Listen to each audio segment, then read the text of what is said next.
La République, chef de l'État Issoufou Mahamadou a procédé ce matin au lancement des travaux de construction de l'échangeur Ali Saïbou. Les temps forts de la cérémonie dans ce journal.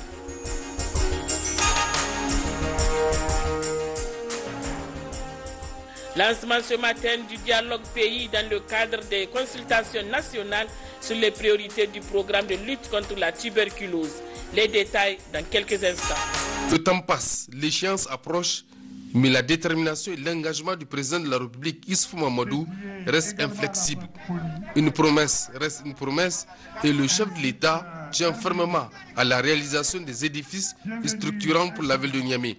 Cette ténacité, la volonté de créer les conditions d'un cadre de vie approprié aux populations de Niamey ont été à juste titre rappelées par le secrétaire général du gouvernorat de Niamey. Grand cadeau de revoir, le 4e échangeur sera une merveille et un fleuron pour la capitale d'Ira Zulkarnain Maïga. Abondant dans le même sens, le ministre de l'équipement par intérim s'est apaisanti sur les efforts de modernisation de la ville de Niamey avant de s'attarder sur les caractéristiques techniques de l'ouvrage. Cet important ouvrage est composé de 2 viaducs à poutres en béton armé, un ouvrage de transfert en béton armé, une rampe de béton armé d'accès à l'ouvrage de transfert, 4 rampes en terre armées et accès au viaduc, et une trémie pour assurer la fluidité du trafic d'est en ouest. Ces travaux, une fois achevés, permettront d'optimiser l'utilisation de la voie express et de désengorger ce carrefour, l'un des principaux de la ville de Niamey. Au-delà de la fluidification du trafic routier, l'échangeur du rond-point des armées contribuera également à la poursuite de la métamorphose de la ville de Niamey, dont la transformation ne cesse d'émerveiller tous les visiteurs de notre pays. Ce projet est financé sur fonds propres de l'État et sera exécuté par l'entreprise Sogea Satom pour un montant hors taxes et droits de douane de 30 811 592 817 francs CFA et un délai contractuel de 26 mois. Invités d'honneur de la cérémonie, des représentants de la famille Ali Saïbou ont tenu à témoigner leur gratitude au président de la République pour l'œuvre de réhabilitation de la mémoire de l'ancien chef d'État. Permettez-moi, au nom de la famille Feu Général Ali Saïbou, de vous adresser leurs sincères remerciements au président de la République, en particulier qui a bien voulu honorer et immortaliser la mémoire de notre défunt père en baptisant cette infrastructure échangeur général Ali Saïbou. C'est le lieu ici de le souligner solennellement que la famille Ali Saïbou a été profondément touchée par cet honneur que vous venez de nous faire. Les mots nous manquent pour exprimer notre gratitude. Mais nous nous contentons de vous dire un grand merci. Et qu'Allah le Tout-Puissant veille sur vous et sur le Niger. Je vous remercie.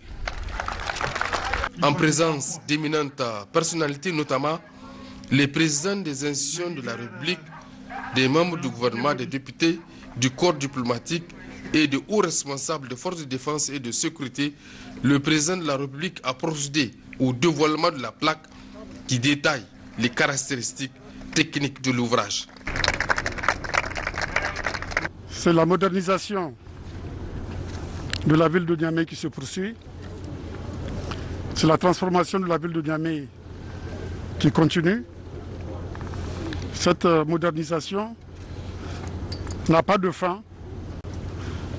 C'est comme la construction du pays dans son ensemble. Cet ouvrage fait partie du programme Niamey-Niala. Rappelez-vous, ce programme a prévu 4 échangeurs pour la ville de Niamey pendant la durée de mes 2 mandats. 3 échangeurs ont été déjà réalisés, donc c'est le 4e que nous venons de lancer. Comme toutes les autres promesses, voilà une autre promesse tenue. Cet échangeur portera le nom de Ali Chebou. Les Nigérians connaissent Ali Chebou, empathique, généreux, magnanime, rassembleur. Le président Ali Chebou était un grand chef militaire, mais aussi un grand chef d'État. Il mérite cet hommage. De la même façon que le général Séni Kountché mérite notre hommage, et c'est pour cela, cela a été dit tout à l'heure, que dans quelques jours, nous allons procéder à l'inauguration du 3e pont qui portera le nom du général Séni Kountché. Vous savez que je suis au terme de mon mandat, mais comme je l'ai dit, je reste au charbon jusqu'au dernier jour, jusqu'à la dernière minute, jusqu'au 2 avril. Je continuerai à travailler pour le Niger. Je continuerai à servir le peuple nigérien. Il y aura d'autres cérémonies avant mon départ, Inch'Allah, d'inauguration, de lancement des travaux qui permettront de poursuivre la transformation que j'appelle de tout mon cœur de notre pays. Notre pays se modernise, notre pays se transforme et j'espère que cette transformation se poursuivra même après moi. Le président de la République a par la suite reçu d'amples explications sur le projet de construction de l'échangeur à 3 niveaux. Un ouvrage futuriste qui comprend entre autres l'aménagement et le bitumage de plusieurs voies de raccordement, le déplacement et la confortation du réseau divers, mais aussi l'atténuation des impacts environnementaux et sociaux. Je vous invite à présent à découvrir la maquette de l'échangeur Ali Seibou.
Ainsi donc, la modernisation des villes du Niger est un engagement ferme du président de la République, Issoufou Mahamadou.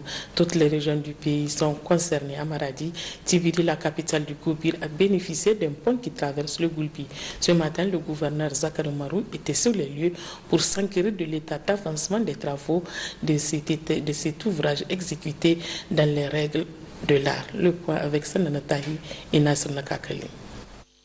Le pont de Tibiri est l'arène des jeux traditionnels, deux chantiers du programme de la Renaissance, deux grands projets qui tiennent à cœur le président de la République. Travaux tant souhaités et attendus par les populations qui se réjouissent aujourd'hui de ces promesses tenues du président de la République, Issoufou Mahamadou, qui vient ainsi de mettre fin au cas des noyades et autres péripéties pendant la traversée du Goulbi à Tibiri, où 90% de la population et champs de culture sont en amont. Ces travaux sont composés de 7 ouvrages d'une route bitumée de 2,5 km de long et 10,20 m de large, conformément aux normes de l'UMOA. L'aménagement de la devanture du sultanat équipée d'électrification solaire pour permettre la tenue des festivités et autres échanges entre les populations. Le coût de ces travaux est de 2,5 milliards de francs CFA. Émerveillant, a dit le gouverneur de la région de Maradi, Zakari Oumarou, qui est allé constater la fin de ces travaux. En ce qui concerne le pont, la réception a eu lieu le 23 janvier. Travaux qui ont été très bien exécutés. Je félicite vraiment l'entreprise chinoise et le bureau de contrôle. Il ne reste que le nettoyage qui va être fait très bientôt. La situation donc du franchissement du Goulbi est définitivement réglée. Autre merveille du programme de la Renaissance au profit des populations de Maradi, sous la conduite éclairée du président de la République, chef de l'État Issoufou Mahamadou, l'arène des jeux traditionnels flambant neuf et unique à son genre. D'une capacité de 5000 places, cette arène est composée d'une tribune simple de 4 salles chacune pour les différentes délégations lors des événements sportifs, d'une salle VIP, d'une tribune principale de 12 bureaux, d'une salle de réunion, d'une salle de musculation, d'un bloc technique, de 2 salles de presse, d'une salle d'eau à 4 compartiments chacune et d'une aire de jeu. Le coût de ce projet est de plus de 2 milliards de francs CFA. Des salles qui peuvent servir de bureau, des salles qui peuvent servir de dortoir. Moi, je me suis dit même que les 8 délégations des 8 régions peuvent être hébergées dans l'enceinte même de l'arène de Maradi. Nous sommes prêts, en tout cas, à recevoir d'autres éditions du Sabre national et d'autres manifestations aussi d'envergure nationale. Tous ces deux chantiers ont techniquement été réceptionnés. Reste maintenant la réception officielle qui sera marquée par plusieurs manifestations de reconnaissance à l'endroit du président de la République, chef de l'État, Issoufou Mahamadou, qui n'a fait qu'allonger la liste de ses actions salvatrices au profit des Maradawa. Le Premier ministre chef du gouvernement, Brigitte Raffini, a regagné Niamey en fin d'après-midi venant d'Accra, au Ghana, où il a assisté aux funérailles de l'ancien président ghanéen, Jerry Rawlings, décédé le 12 novembre 2020. Le chef du gouvernement a été accueilli par le ministre d'État, ministre du Pétrole, Foumakoye Gado. Nous reviendrons sur ces obsèques dans notre édition de demain.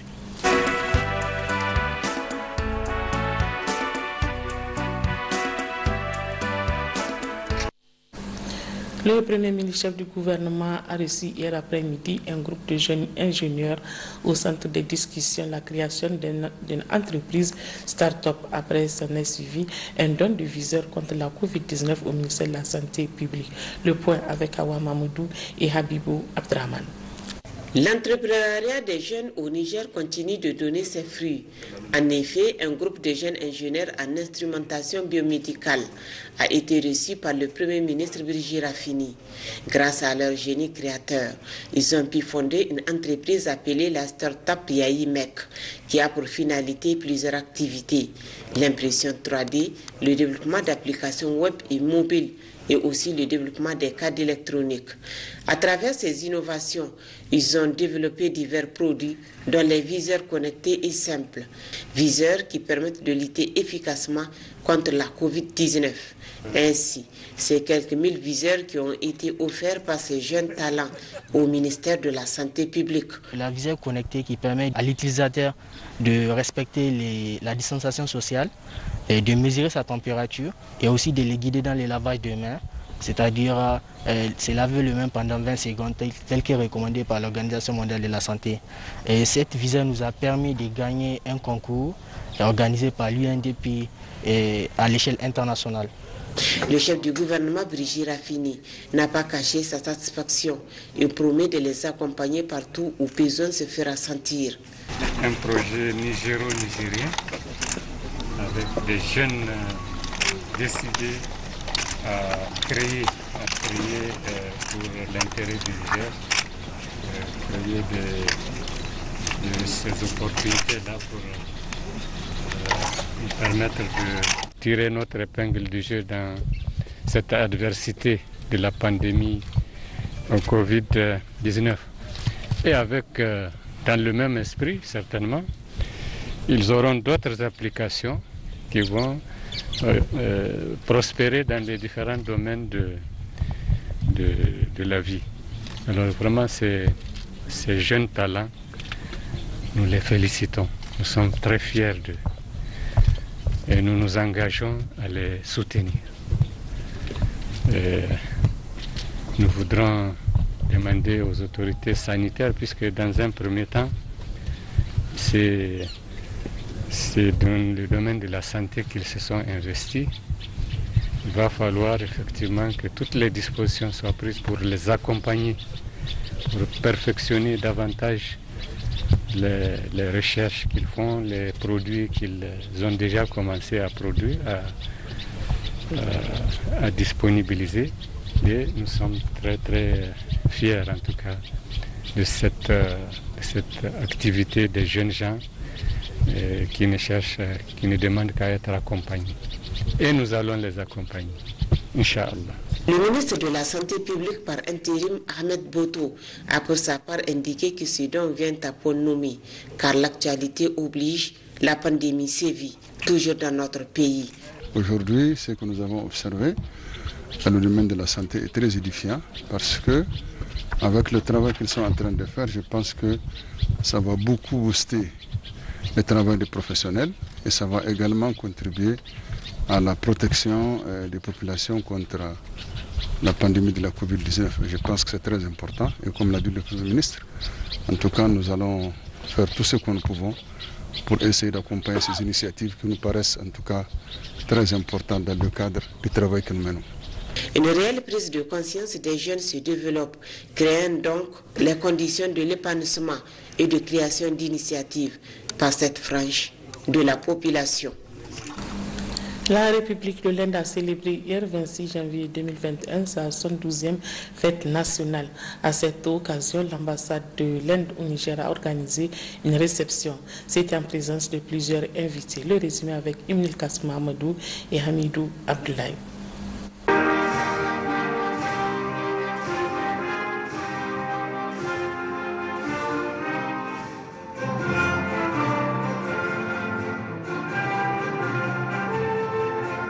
La fête nationale de l'Inde consacre l'entrée en vigueur de la Constitution et de la proclamation de l'Inde en tant que république souveraine, socialiste et démocratique. En raison de la pandémie de Covid-19, la commémoration de ce 72e anniversaire est toute particulière. Comme vous le savez, avec la pandémie du Covid-19, le monde est confronté à une crise sanitaire sans précédent aux conséquences sociales, économiques et politiques dévastatrices. Mon pays a perdu 150 000 de ses citoyens à cause de cette pandémie. L'application des mesures de sécurité et de précaution pour gérer la pandémie s'est avérée extrêmement difficile pour un pays de 1,3 milliard d'habitants, surtout si l'on considère la densité de la population, la diversité des traditions culturelles et la topographie de l'Inde. Néanmoins, nous avons maintenant réussi à freiner la propagation du virus dans une large mesure grâce au dévouement et au sacrifice des médecins, des infirmiers, des ambulanciers et des agents de santé qui ont dépassé leurs devoirs habituels et se sont montrés à la hauteur de la situation en donnant au grand public l'espoir et la confiance nécessaires pour faire face à la pandémie. L'ambassadeur de l'Inde au Niger a aussi axé son intervention sur les relations fructueuses qui existent entre les deux pays. Son Excellence, le président du Niger, a effectué 2 visites en Inde. D'abord en 2015 pour participer au sommet du Forum Inde-Afrique et ensuite en 2018 pour assister à la conférence inaugurale de l'Alliance solaire internationale. Plusieurs visites de niveau ministériel ont également eu lieu des deux côtés. En janvier 2020, Dr Jaishankar, ministre des Affaires étrangères de l'Inde, a effectué une visite à Niamey pour participer à la cérémonie d'inauguration du centre de conférence internationale Mahatma Gandhi. Au cours de cette visite, 2 accords ont été signés, à savoir l'accord de consultation entre les 2 ministères des Affaires étrangères et l'accord de création d'une commission mixte. Le diplomate Prem Kumar Nair a, au terme de son allocution, exprimé sa compassion aux familles et victimes des récentes attaques terroristes de Toumour, région de Difa, Zarumdare et Tchoumabongo, région de Tillabéri, tout en réaffirmant l'engagement de l'Inde dans la lutte contre le terrorisme. Cérémonie officielle ce matin de remise de livrets don de l'ambassade du Japon au Niger. Ce don a été réceptionné par le ministre en charge de l'enseignement primaire, Yahouza Sadissou. Un appui qui vise à apporter un soutien aux efforts du gouvernement de l'éducation. Point avec Mohamed Gengaray et Abdoulaye Ali.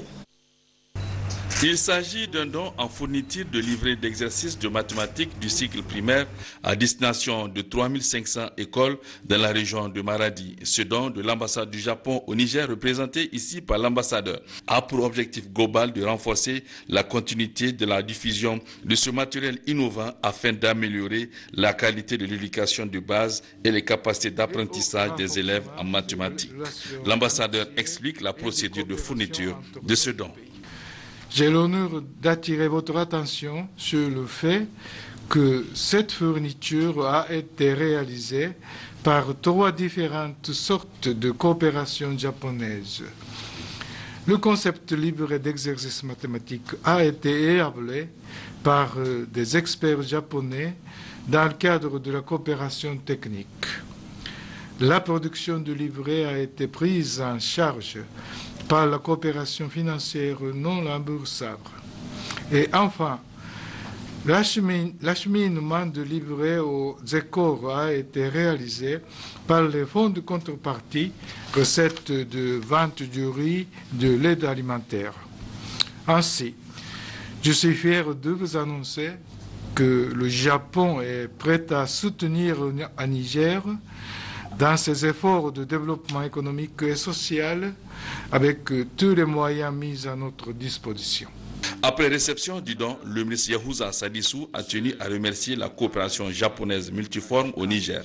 Un don qui intervient au moment où le gouvernement du Niger met un accent particulier sur la promotion du secteur de l'éducation de base. Le ministre a évoqué avec son hôte la possibilité d'intervenir dans les zones d'insécurité à travers des dispositifs adéquats.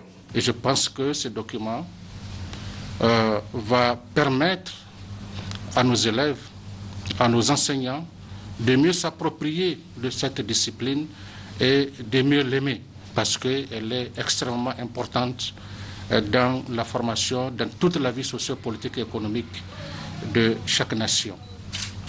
Tout à l'heure, dans les entretiens que j'ai eus avec M. l'ambassadeur, j'ai évoqué une autre question cruciale, notamment en rapport avec les zones d'insécurité dans notre pays, et surtout la région de Tillabéri, où nous avons un certain nombre d'écoles qui sont fermées, où nous avons des milliers d'enfants qui sont malheureusement dans la rue, qui ne vont pas à l'école pour des raisons liées à l'insécurité. Et le gouvernement est en train de chercher de mettre en place les moyens pour garantir, pour assurer l'éducation de ces enfants-là malgré l'insécurité.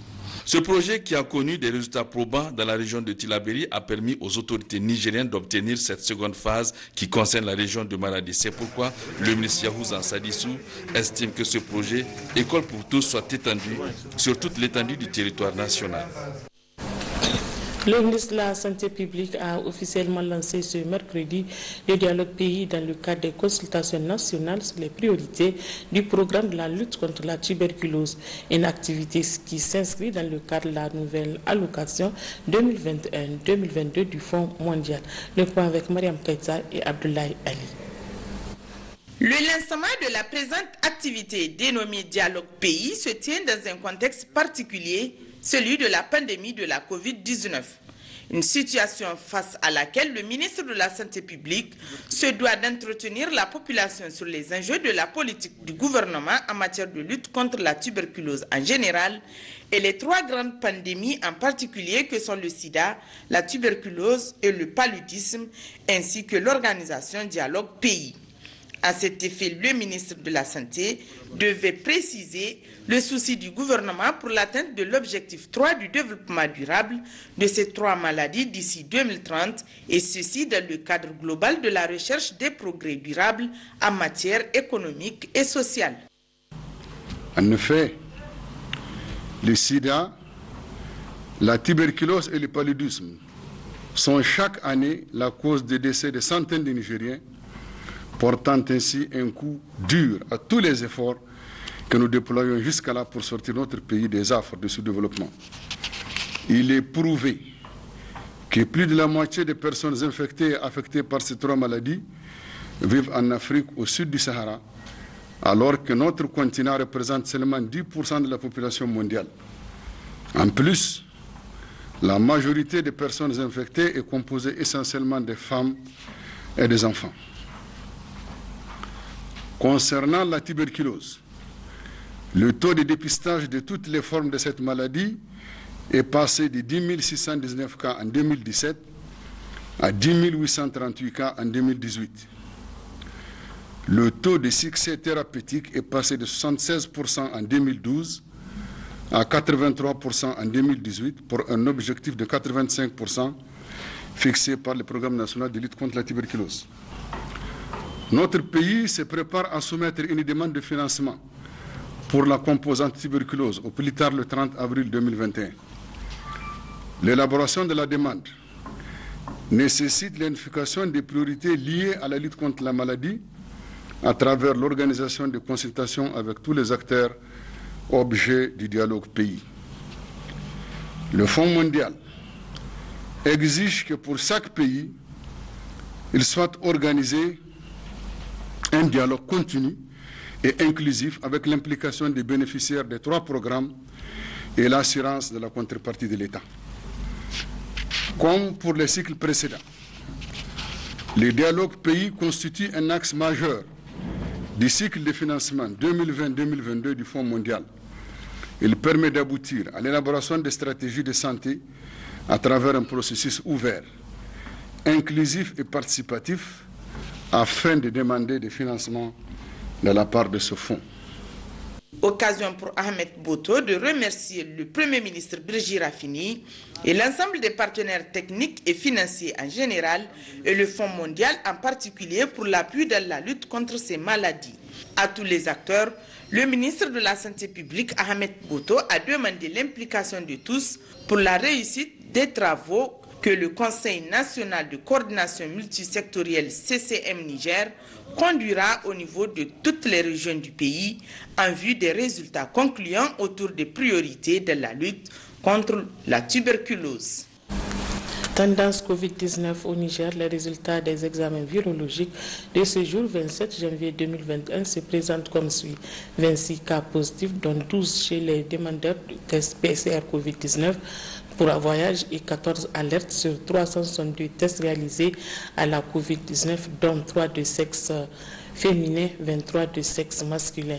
Ces cas positifs se répartissent comme suit: 6 au niveau de la région de Niamey, 4 au niveau de la région de Zender, 1 au niveau de la région de Tillabéri, 15 au niveau de la région d'Agadez. Aucun décès enregistré ce jour.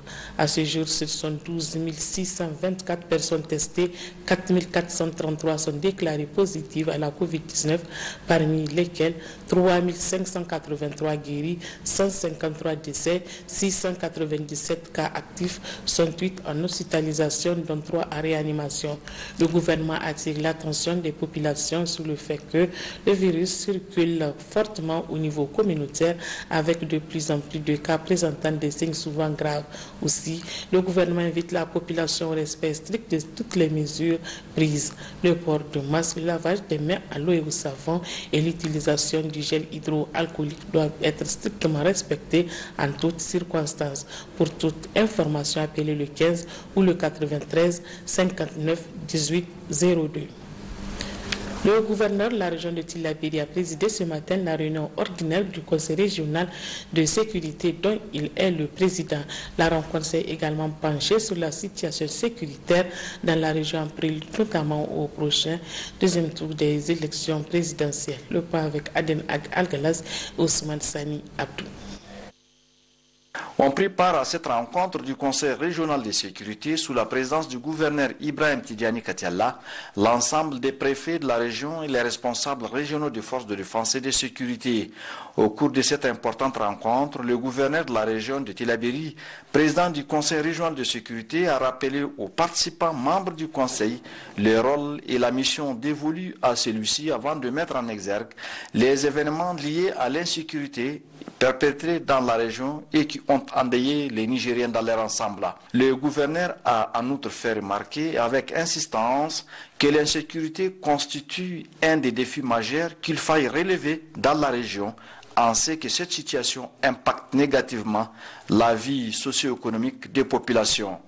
Mais, a précisé le gouvernement n'est pas resté insensible à cette situation et a conséquemment mis en œuvre des mesures pour atténuer les méfaits de l'insécurité. Au regard de tout ce qui précède, le gouvernement, sous l'impulsion de son Excellence El Hadji Mahamadou Issoufou, président de la République de l'État, a beaucoup œuvré dans cette dynamique de promotion de la paix, de la sécurité et de la cohésion sociale, qui sont véritablement gages du développement de notre région.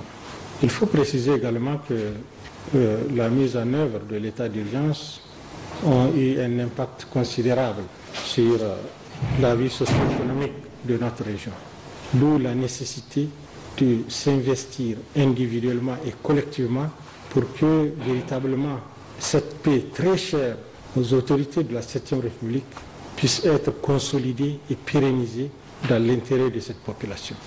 Le gouverneur Ibrahim Tidiane Katialla a également énuméré d'autres mesures dans la dynamique de la sécurisation des populations, mais aussi l'instauration de la culture de la paix et la cohésion sociale. Il faut noter aussi que les participants ont fait un exposé sur cette situation d'insécurité, chacun dans sa zone, avant de faire des propositions de solutions. Et puis, en prélude au deuxième tour de l'élection présidentielle prévue le 21 février prochain, le gouverneur a instruit les préfets pour prendre des mesures dès maintenant afin de sécuriser ce scrutin.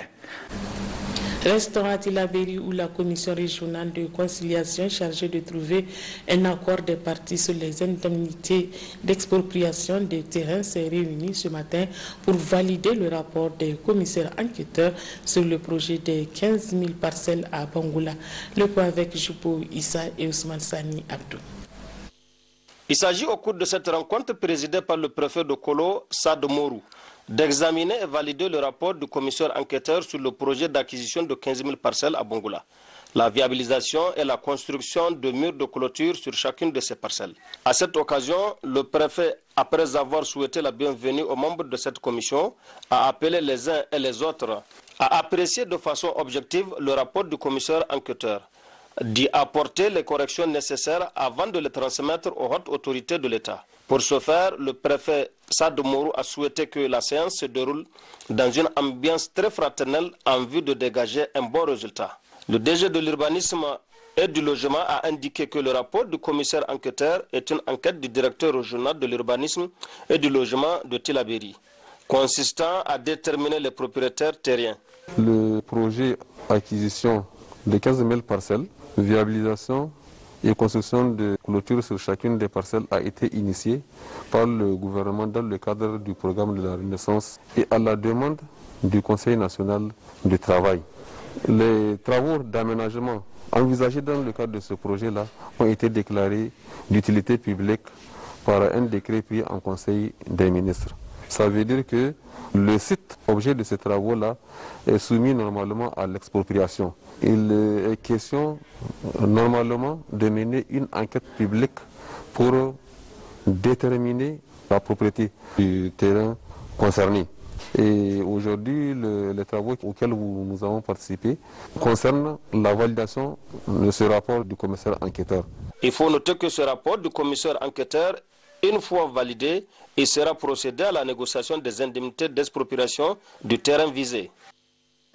Pour le volet reportage, notez que pour améliorer la fertilité du sol, les producteurs de la région d'Agadez utilisent le fumier pour la technique de compostage pour son utilisation et ainsi bénéficier de ses avantages. Le reportage est signé Moussa Ifalay et Mohamedou Adam. Le compostage, cette pratique qui prend de plus en plus de l'ampleur dans la région d'Agadez, a plusieurs avantages et offre aussi un bon rendement aux producteurs. Ces mélanges de débris facilement utilisables par les plantes exigent d'abord un travail de préparation. Ici, nous sommes à Alikinken, un village situé à 8 km à l'est de la ville d'Agadez sur un site maraîcher. La préparation du compost par les producteurs est un travail de fourmi. Tout à l'heure, on a vu une fosse de 2 mètres cubes. À l'intérieur de cette fosse, on place d'abord les débris végétaux qui ont les plus gros calibres en bas, jusqu'à 20 cm d'épaisseur. On épand un peu de la cendre pour activer la décomposition. On arrose et puis on met une couche de 10 cm d'épaisseur, une couche de fumier de parc. On met de la cendre, on épand de la cendre, on arrose 100 litres d'eau. Maintenant on met les mauvaises herbes, les débris végétaux de petit calibre. C'est-à-dire on fait différentes couches, donc on superpose les couches, couches de fumier de parc, couches de paille ou de débris végétaux et jusqu'à la fermeture du trou. Maintenant, après avoir rempli le trou, on ferme avec un plastique. Après 15 jours, on enlève ce qui est dans cette fosse pour mettre dans une autre fosse. 15 jours après, on met dans l'autre, on tourne le contenu dans la deuxième fosse, on arrose et 15 jours après, ainsi de suite jusqu'à finition, jusqu'à 45 à 90 jours. Le compost, une fois sa préparation terminée, est utilisé dans les planches puis soigneusement arrosé. Il offre des avantages considérables. Il y a beaucoup d'avantages par rapport à l'utilisation du compost. Parce que vous avez une réduction vraiment considérable de la dépendance des agriculteurs vis-à-vis de l'utilisation des engrais chimiques. Ça améliore la fertilité du sol et ça maintient la fertilité du sol. L'utilisation du compost contrôle les mauvaises herbes. L'utilisation du compost réduit l'érosion. L'utilisation du compost, ça valorise les animaux domestiques que vous voyez ici. Ça valorise aussi les débris végétaux. L'utilisation du compost améliore la structure du sol.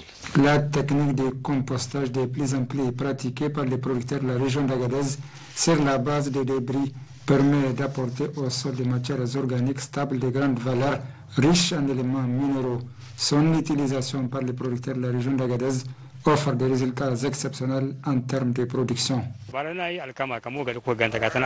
L'année passée, j'ai semé du blé. Grâce au compost, j'ai pu récolter jusqu'à 7 sacs de plus que d'habitude et seulement avec un peu d'engrais chimiques pour vous dire combien le compost est avantageux. J'appelle donc le gouvernement et ses partenaires à promouvoir le compost au regard de son utilité. La préparation du compost exige une main-d'œuvre importante et les différentes étapes exigent aussi un suivi du processus afin d'atteindre les objectifs.